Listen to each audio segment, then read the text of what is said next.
Hello everyone. Today I want to respond to recent statements by Charlie Kirk regarding Russia's invasion of Ukraine and explain why much of what he says is factually incorrect, misleading, and strategically dangerous. Let's start with the few points he gets right. Kirk argues that many European countries, particularly Germany, have not spent enough on defense. In 2022, Germany allocated only 1.39% of its GDP to military spending, far below NATO's recommended 2%. It is true that Europe has relied heavily on US support, often taking American military backing for granted. He is right to make this point.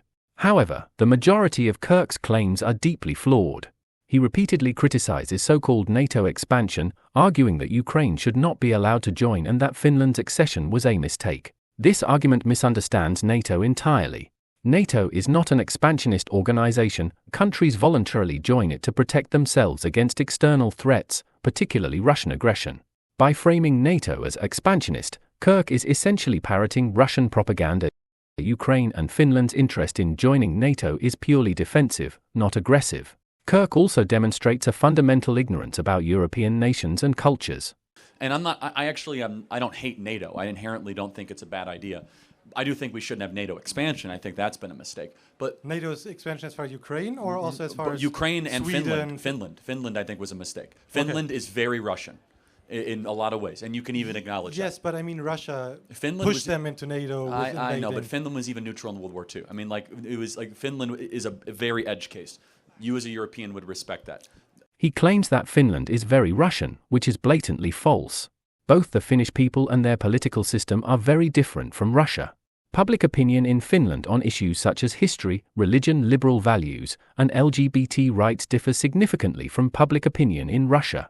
Politically, Finland is a parliamentary democracy with transparent institutions and rule of law, whereas Russia is an authoritarian state with centralized power, weak institutions, and widespread political repression.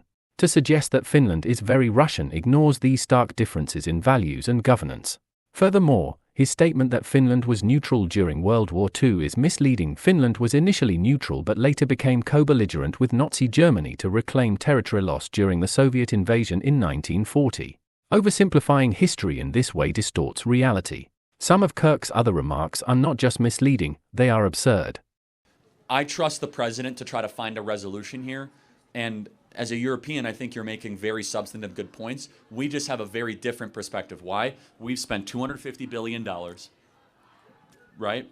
Which you might get back with the mineral deal, but we'll see. Yeah, but also we've been invaded on our southern border while we did that. So it kind of plays into this idea that our leaders care about the foreign and not the immediate.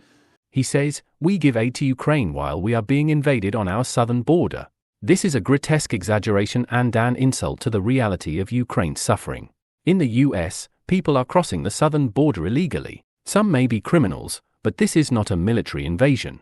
Russia is conducting a full-scale war, shelling cities, killing civilians, and attempting to occupy territory. Equating illegal border crossings with a professional army attacking a sovereign nation is so ridiculous that it undermines any credibility in Kirk's argument. It makes the United States look weak, confused, and incapable of distinguishing real threats. Ukraine is a much smaller nation than the United States, yet it is facing the largest country in the world by land area. The scale, intent, and danger could not be more extreme, and yet Kirk treats these two situations as if they are equivalent. This is not just wrong, it is offensive. Kirk claims he wants to give peace a chance and expresses hope that President Trump could end the war. But the reality is that peace is achieved through strength, not appeasement. Europe and North America have higher GDPs, larger populations, and far more resources than Russia. With sustained support, especially weapons and ammunition, Ukraine, a democratic ally of the West, can defeat Russian forces. Supporting Ukraine is not just morally correct, it is strategically wise.